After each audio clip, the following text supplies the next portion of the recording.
grabbing a short break in the fresh air, away from the daily grind, is my way of recharging. A road like this forces you to take a look at your surroundings. Luckily, the northeast always delivers, and bonny Scotland is on my doorstep. Please don't make me go back to London. The trick is finding things to do that make your heart soar. Singing's a bit like an internal spa treatment. It's only Alan Shearer. Keep it together, Robson. Keep it together. Husband! And spending time in good company. Guys, I'm actually blushing. It said I was me and Brian Robson. Can be a great way of bringing balance back into our lives. You smashed that. I'm not really steering, Robson. I'm trusting in God. So good. Welcome to the outdoors, love. I've got 3 ducks there. That's very cute. Cheers. To companionship. Whoa! You had a good day? The best.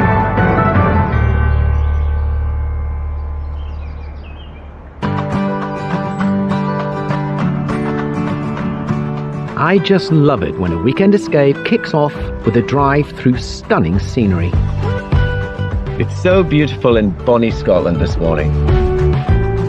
I'm just a few hours north of Hexham, travelling to the gateway to the Highlands and a land of dense forests, dramatic mountains and big rivers. Pitlochry in Perthshire. I'm going to be joined by someone who has been described as a beacon of resilience, courage and unwavering determination.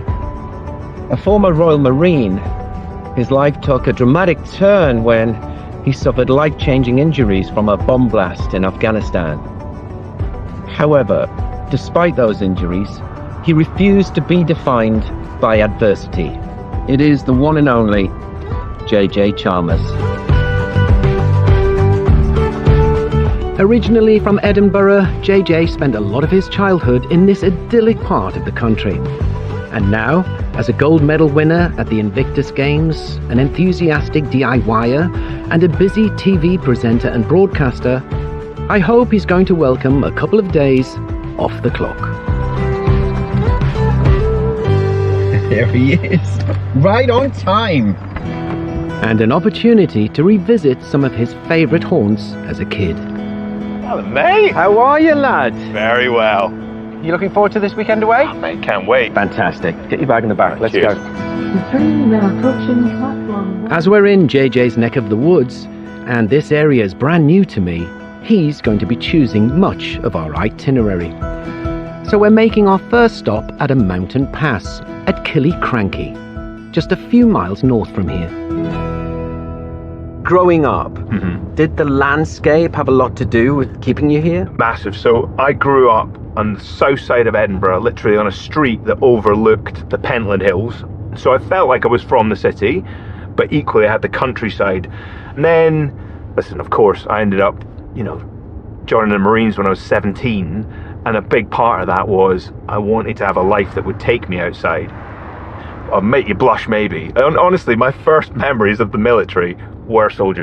No, They were? I'm sorry about that. It were. Yeah. Really? Yeah, it would probably be that. And then, I really wanted to know, can I be a commando? Could I join that club? I mean, it's interesting you're saying you're watching Soldier, because it was one of the greatest recruiting tools the army had. There were people in Newcastle, young lads, going to the recruitment centre. I don't know if it's still there. And they're saying, I want to join the King's Own Fusiliers. And the guy went, doesn't exist. It's Teleman. They're making it up. Amazing. People wanted to join our regiment. But I did enjoy the adventure because I really got an insight into the world of not only how physically fit you've got to be, but how mentally fit you've got to be be a Marine. I mean, I was 17, so I was super fit anyway, but that's my number one piece of advice to anyone that wants to join the Marines is be 17 years old. We've come to Killiecrankie Pass, a spectacular wooded gorge that's carved through by the River Garry, and a site of special interest for its flora and fauna. So how well do you know Killiecrankie? It's just been a long time since I've been here. I remember coming on a school trip when we were learning about the Jacobites back in primary 5, so year 5, and it always just stays in my head because this is a great sort of famous ambush that happened down here. You could imagine the redcoats on a run or whatever it was. Yeah. It's hard to believe a grisly 17th century battle was fought here, because it's now the epitome of tranquility. And to find out more about how special it is, we're meeting Ranger Louise Cameron, Louise, how are you? Hi there, welcome to the Pass of Killiecrankie. who runs guided walks of the gorge for National Trust for Scotland. So why do you find this area so special, Louise?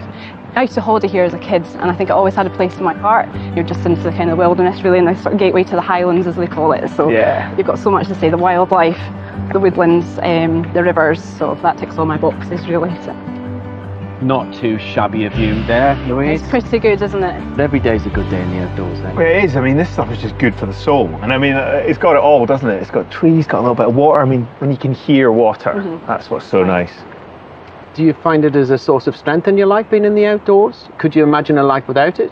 Absolutely not. No, I mean, I'm the type of person that could imagine being deserted on out on a desert island or something like that. I'd be pretty happy. Legend has it that the Jacobite fighting here was so fierce, one infantryman escaped pursuit by jumping 18 feet across the river to safety. And the location has been known forevermore as Soldier's Leap. You still lead an incredibly active, busy life. Are you a person who can easily switch off? I'm working on it because I'm always chasing the next thing. So to actually make sure that you're present in those moments is really important to me. Talking about doing the next thing, what are you and I doing next? I was thinking we'll have a little go at the Soldier's Leap. Easy, mate. I've just discovered that's not a leap. Well, what I've got in mind is a little bit bigger, but you won't get your feet wet, so don't worry. Let's go. Go ahead, this way. With over 200,000 acres of woodland, it's small wonder that Perthshire is known as Big Tree Country. And what better way to immerse yourself in the forest and get your adrenaline pumping than with a high wire zip through those treetops. So today we're meeting Jamie and Fergus. How are you, Robson? How's it going? I'm Jamie. Nice to meet you. Jamie, good to see you. JJ, Robson. Who are both guides at Killiecrankie's Zip Park.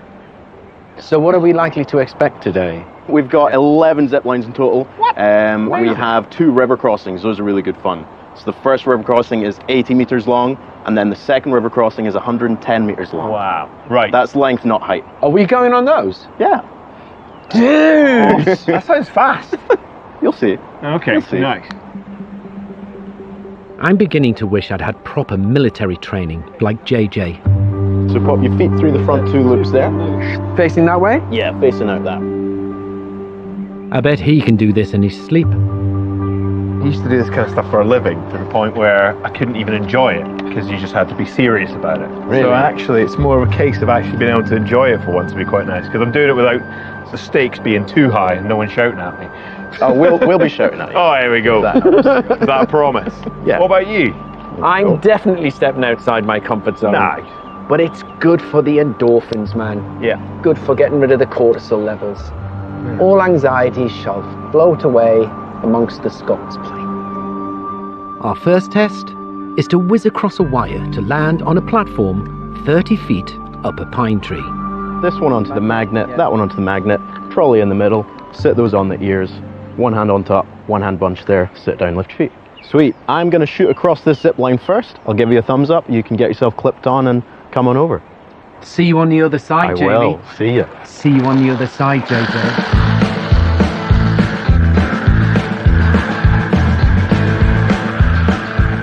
Nicely done. Ready?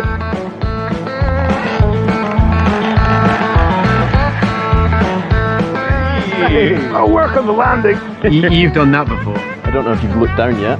Oh, you shouldn't have said that. It's so high. Whoa. How many is that we've done? 3 or 4? Lost count already. Lost count, because we're enjoying ourselves. Brings the kid out in, yeah. Zipping along this web of wires through the canopy has brought us to the first of our 2 gorge crossings. Look at that. Here we are. Do you guys remember how long this one is? 80 meters. That's right. See ya. Whoa! So it's done apparently. All right, here we go.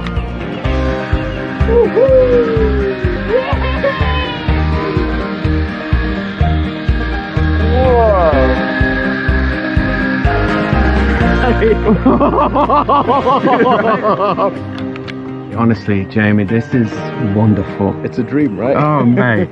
Right. Enjoy the view.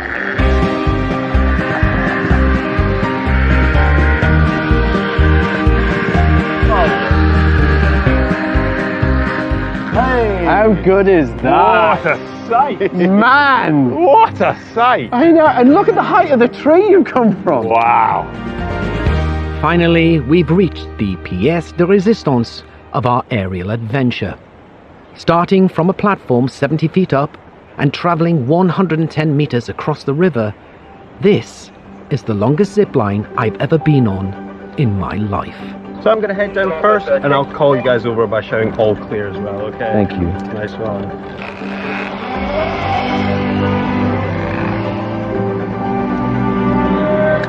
It's the all clear, JJ. This is the last one, so make sure you enjoy it. What a way to connect with nature. Right? Lovely. Woohoo! Yeah, man!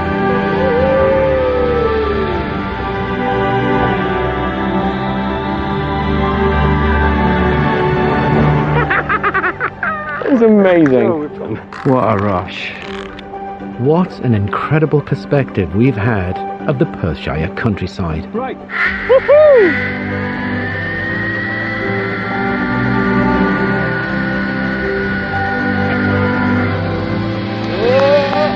Oh, he's coming in. He's coming in hot. Not as elegant a landing as your good self. Good man. How was that, JJ? Hey, that was a great ride. And I don't think either of us are going to forget flying over the River Garry anytime soon. Thanks a lot. Absolute pleasure. I wonder. Right. How are we going to top that? What? You got something better than the pass at Killycranky? Perthshire has plenty to offer, don't you worry. I can imagine it has, but for now it's time to stand down and go in search of our beds. And that means a 45-minute drive east through picturesque landscapes. And an opportunity, perhaps, to talk about the most traumatic event in JJ's military career. Obviously, you're incredibly active with your time in the Marines. Do you miss being in the Marines? Yeah. Like, I mean, I had a good run. It was great when I did it. I did clearly I would have wanted to do it for a whole lot longer than I did. You know, obviously my career was cut short, but I am lucky enough, like, that I'm still active. I'm lucky enough that I'm still here. Do you mind talking about what actually happened and what you actually remember of the incident? Yeah. Well, I was part of a team. We were searching a bomb-making factory, of all things. Unfortunately, one of these improvised explosive devices went off, and it just tore through what we would call our multiple. So there was about 10 of us on the ground that day, and so 3 of us were wounded, and 3 of the lads were killed as well. So, you know, it absolutely devastated, you know, the small amount of lads that were there anyway. But thankfully, some blokes were alive. I was flown back, came back to the UK within about 48 hours, and then woke up from an induced coma about a week or so later. And that was it. A whole new life and a whole new world lay ahead of me. And when you were discharged from hospital, Yeah. I read somewhere that you said you thought you were fixed, but you weren't. Yeah. They built me a new body, and so then I needed to learn how to use that body. So from hospital, you then have to go to rehab, and that's where they kind of teach you, like, all of these human functions that you've lost. Like, you couldn't feed yourself, couldn't dress yourself. And obviously with that, like, do some seriously hard work, not just physically, but mentally. What an incident to survive, and what a reminder to keep making memories with good company, doing the things that bring us joy. Today has certainly been that for me, and I hope it has been for JJ too. And that we can finish this day off in style with some R&R in the lodgings I've lined up for him. Surrounded by mountains and stunning scenery, Dalnoid near Glenshee has 3 stylish cottages, 2 luxury tree houses, and a cosy shepherd's hut. It's got the view. Not too shabby. This is lovely. This remote sanctuary in this lovely pocket of Perthshire is partly run by Tracy Morris. Hello, hello. Hello, welcome to Dalnoid. She helps out her parents who own the place and who relocated here from Exmoor. Well, you've got a choice of accommodation tonight. We've got 2 of the luxury tree houses with nice. beautiful stunning views. A shepherd's hut, very luxury though, it's not just a normal shepherd's hut. Okay, there's no sheep in it. Or No, you're all right. And they've all got this view. Yeah. All got amazing views, all got hot tubs. Well, I'm a big believer in small is often beautiful. So I'm opting for the shepherd's hut, which leaves JJ with one of the beautiful secluded tree houses. So JJ, this is your tree house for this evening. Look at this. This is Scots pine. This is gorgeous. So you've got a 180-degree vista from your glass balcony outside. Straight in front of us over there is Mount Blair. About 2.5 hours to climb it, if you want to. And right over you've got Glenshee. So you've got the ski centre and I everything used up there to for the ski winter. there as a wee boy. There you go. And if you went over the hill the other side, you've got Balmoral Castle. Wow. Got real neighbours. I know that too. Yeah, enjoy it. I hope you have a really good evening. I certainly I'll will. see you later. This is such a peaceful place to stay the night, which is a good job because I know tomorrow is going to be even more packed than today.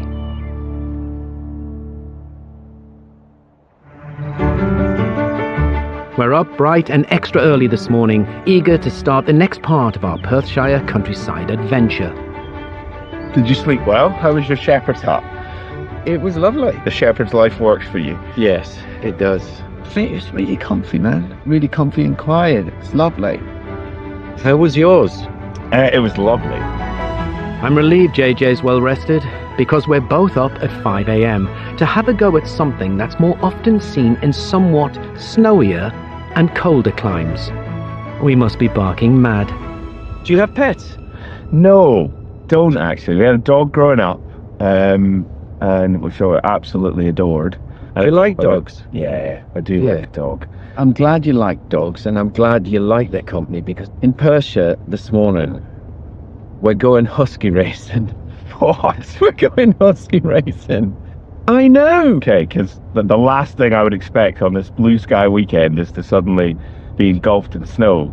But I presume there's wheels on. Well, we're gonna find out.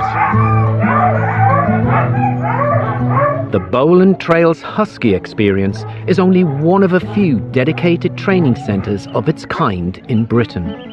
Set in 220 acres, it gives visitors the chance to speed through this unspoilt landscape on a sled, on wheels, powered by 10 Siberian Huskies. I'm not seeing any snow.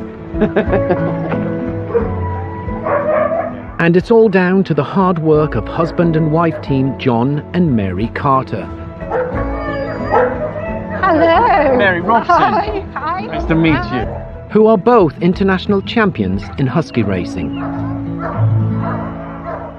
So John, tell me, how did all this start? How did you guys end up in the Perthshire Hills with all these huskies? My brother and sister-in-law owned 6 huskies. My brother died suddenly, and I was looking after the dogs with my sister-in-law, and somebody said, why don't you go over the forest and give them a run? So I did that, and I was hooked. One run, life changed. Really? Yeah, absolutely, yeah.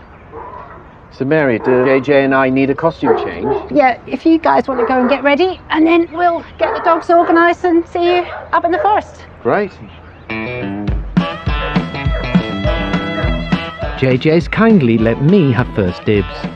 And because huskies are bred to race in cold to freezing temperatures and we need to get out before the heat and humidity rise, there's no time to waste. And no time to back out now. Okay. Woohoo! Oh my God! This is incredible. So how fast are we going? Probably about 20 miles an hour. It feels like 150, especially when you're low to the ground like this. And we Highland coo. I bet kids love this. Yeah, they do. They do. I regularly have a lady who's coming up to 89 years old. Wow. It's a real leveler, and you know, when you get folk coming, particularly people with autism, it just gives them a way of communicating. Dogs just open up everything for them, I suppose. You've obviously got an incredibly close relationship with your dogs. Yeah. There's just complete love and trust with each other. Yeah, they're awesome. Look at what we're doing. Look at that view. Look at where I am. How many people get to do this? What a great way to start the morning. Being transported by these dogs deep in the countryside feels almost like a primal experience.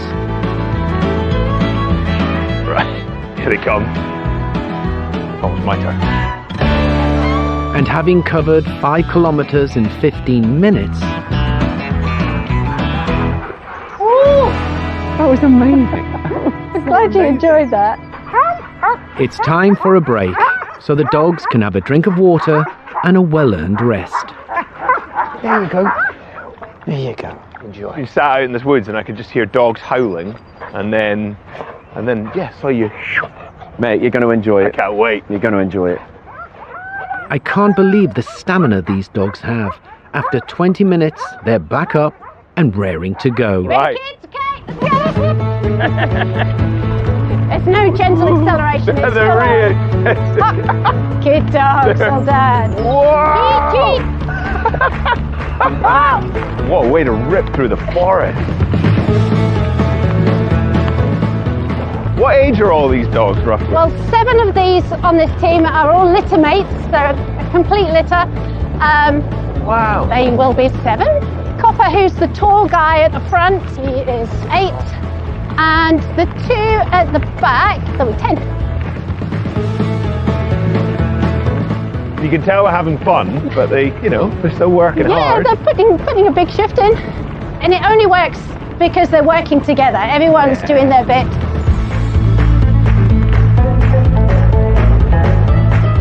Very good, kids.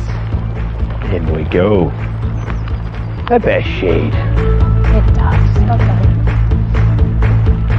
Very good dogs, well done. How's that? I'm really blown away by all of this. Like, what a setup, what a team, what a bit of kit, And the what a pilot. It's been a real privilege to see how these 10 dogs act as one for Mary. Mary, thank you so much. That was everything I imagined it would be and more. Thank you, seriously. Yeah. That was awesome. Thank you. John, thank you, man. Thank you, John. Thank you. And thanks to this lot. I know. Thank you. And after that exhilarating start to our day, we can catch our breath with a half-hour drive south to enjoy our last treat together. What a relationship to have with that number of animals. That's contentment, isn't it? Yeah. For a little change of pace, JJ suggested we go to the Black Ruthven estate on the outskirts of Perth to meet an old pal of his, Martin Tyler.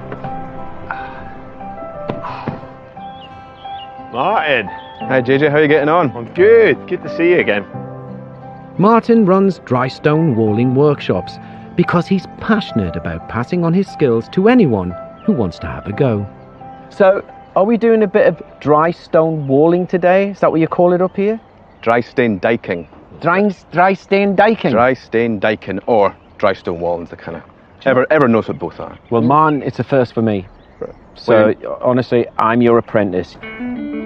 Okay guys, there's a few basic rules you want to follow to make sure the wall is getting built back properly. So, the first one is length in, strong as long. See how these stones are laid like this? So all the length goes inside the wall, making it strong. Your next rule is crossing your joints. So the only kind of common thing with brickwork is this stone's going to the wall, you don't want to lay like that, you want to make sure you cross that joint, okay? And another really important rule more the aesthetics of it. So that side of the wall, as you can see, faces a forest. So deer might see this wall. On this side of the wall, there's going to be walkers. So this side is the nicer, and that side's the Sioux side, or the sow, a pig side. So sow side, layer sides. And in this part of the world in Perthshire, we lay our top stones vertical. So our cope stones go all across the wall like that. And that changes throughout the UK. So Aberdeenshire, they've got big, flat, wide stones at the top of the wall. In Northern England, they lay their stones diagonally. So it's the way the land's laying on a hill. So if one slips out, the weight carries down the wall to stop them from falling. I'll let you guys decide who wants to be on the nicest side of the wall. Right, let's make something that's built to last. Another 150 years, eh? Yes. The first job is selecting the right stone to work with. You flip it like that. Perfect, that's it. And you want to come down to the wall here. Put it there. That's it, yeah, give it a clonk. That felt quite satisfying. It did sat well, didn't it? So let's push it right up against here. And that leaves us plenty of room to get this gap filled in here. Always pick up the biggest stone you see first. That's a perfect one, Robson. I've got to keep reminding myself, JJ. Aye. You taught design technology. Yeah, so I've been tinkering away with my hands my whole life. This is who I am on the weekends, getting my hands dirty, fixing stuff. Being a teacher while in the Marine Reserves must have been motivating to JJ's pupils. And Martin's hoping his workshops are the way to inspire the next generation too. The biggest thing that we face is getting younger people into the job. For all the times I've advertised to get staff, I've never had anyone that's even early 20s really want to come forward. So it'd be good to get some younger people in. I can see how you could get in a flow state with this. Having to focus really keeps your mind in the present moment. It's one of those activities, isn't it? You just get totally engrossed in. Yeah. I completely get it. But I mean, this is the thing with dry stone wall or work in any job outside. It does wonders for you, it really does. You're being physical, you're using your hands to build something. Constant contact with the ground, it's what you all want to be doing. So I'm very happy with my layered side. Let me just come and have a look at your sow side. Rock solid. Over you come. No problem. Oh yeah, you've done that before. Yeah, that's looking great, JJ. Very impressed with that. Martin, what a great way to spend a couple of hours. Thanks, man. No problem at all. I think we've laid the foundation for something beautiful, don't Yes. Yeah. you? Mate, thanks so much. That was great fun. Good Pleasure, to see you again, pal. JJ. Absolutely love it. It's a great sign of a successful escape when your mind feels at peace and your body refreshed after just a couple of days in the great outdoors. But above all, it was spending time with JJ that I loved the most. Mate, it has been about the landscape and nature and the wildlife, but I've enjoyed your company, man. Oh, big time. Seriously. I've really enjoyed it, mate. Stay in touch, man. I will do. Thanks for it. Right, let's get you home, JJ.